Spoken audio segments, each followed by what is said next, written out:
목사님 안녕하세요. 네, 안녕하세요. 네, 오늘은 네 번째 시간으로 성경 너무 어려워요에 대해서 목사님께 질문을 간단하게 드려볼게요.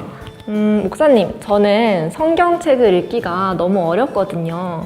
글도 옛날 어투고 또 보면은 졸립고 그래서 성경을 정말 읽어야 될까요?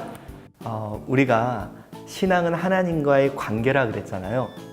우리가 누군가를 알기 위해서는 어떻게 해야 되나요? 그 사람으로부터 뭔가 표현을 통해 그 사람을 알 수 있죠. 우리가 하나님을 알 수 있는 방법이 두 가지가 있는데요. 그 첫 번째는 뭐냐?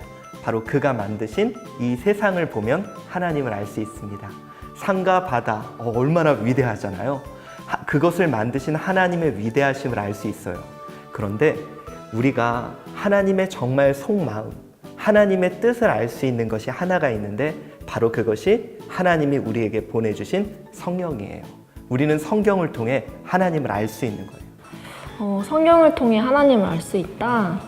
그러면 성경에서는 하나님을 어떻게 알려주고 있나요? 네, 우리가 성경책을 보면 이렇게 한 권으로 되어 있잖아요.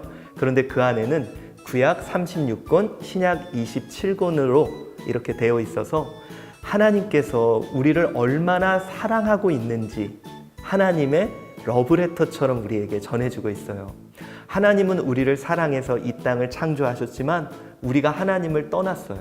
그런데 하나님은 그 사랑을 잊지 않고 그의 독생자 예수님을 십자가에 못 박아 죽으시면서까지 다시 우리를 구원하신다는 그 사랑의 이야기가 이 성경에 써 있어요.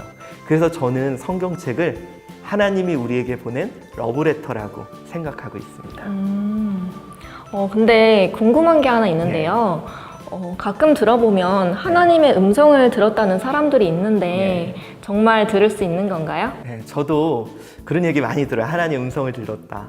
저도 그러고 싶어요. 태우나 이렇게 좀 하나님이 말씀해 주셨으면 좋겠는데 성령께서 어떻게 하실지 몰라요. 하지만 우리가 흔히 하나님의 음성을 듣는다는 건 하나님께 묻고 또 하나님을 찾으면 하나님은 이 성경 또 우리 말씀을 통해 하나님이 우리에게 해주고 싶은 이야기들을 들려주신다는 거예요.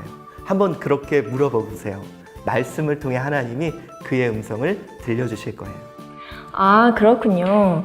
그러면 성경을 통해서 하나님의 음성을 들을 수 있다는 말씀이시죠? 예. 네, 알겠습니다. 네, 오늘은 네 번째 시간으로 성경 너무 어려워요에 대해서 목사님께서 유익한 말씀을 전해주셨습니다. 네, 목사님 감사합니다. 예, 감사합니다.